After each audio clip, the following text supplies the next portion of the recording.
It's beginning to look a lot like a chaotic Christmas for America. On this vote, the yeas are 174, the nays are 235, one voting present, two-thirds not being in the affirmative. The rules are not suspended and the bill is not passed. The chair would remind my colleagues... A bill to avert a government shutdown failed on the floor of the House after Democrats and some Republicans rebelled against Speaker Mike Johnson's new spending plan, which was backed by President-elect Donald Trump. This is Washington. This is how the lawmaking is done. It's a long process. Sometimes it takes a while to reach consensus.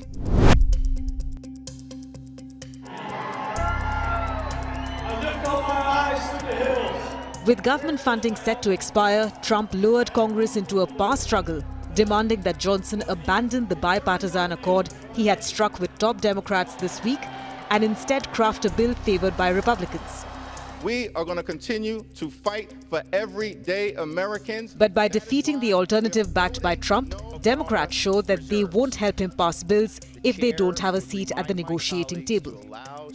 House Republicans have abandoned that bipartisan agreement that we entered into in good faith.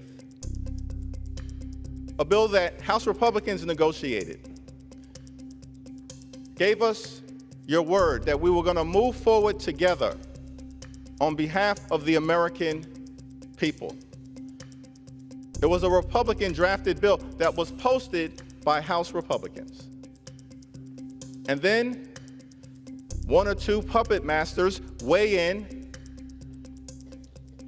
and the extreme MAGA Republicans decide to do the bidding of the wealthy, the well-off, the well-connected, millionaires and billionaires, not working-class people. Elon Musk played a pivotal role in derailing the bipartisan spending bill. From the beginning of the week, he put up a series of posts on X, disparaging the compromise that Mike Johnson had struck with Democrats to temporarily fund U.S. government operations until mid-March. Musk has positioned himself as a crusader against government spending and regulation, but many Democrats are seeing it as the world's richest man wielding his power. So much so that some of them are referring to him as President Musk. According to insiders, even many Republicans were stunned when Musk helped tank Johnson's short-term government funding deal with Trump's blessings.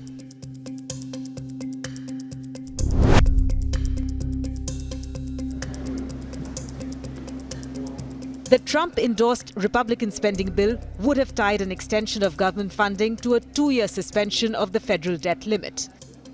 Democrats say that suspending the debt ceiling would make it easier for Trump to pass promised tax cuts that would add trillions of dollars to the ballooning national debt.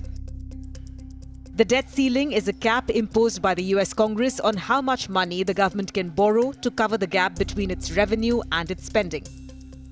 Failure to raise the debt ceiling means that the US Treasury could have trouble making payments related to the nation's debt, which in turn could rattle global financial markets and affect America's credit rating.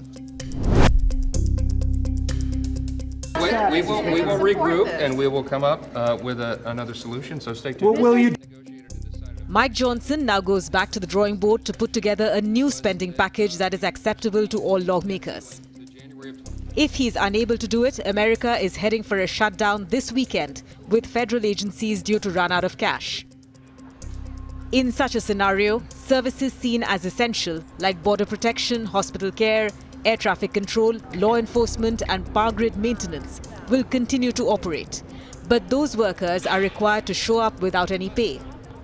Federal agencies that are deemed non-essential, like food assistance program and opening of national parks, will stop functioning. Several employees will be told not to report to work, salaries will be stopped, and many workers will be furloughed until Congress passes new funding. The last government shutdown was from 21st December 2018 till 25th January 2019, and that was the longest on record.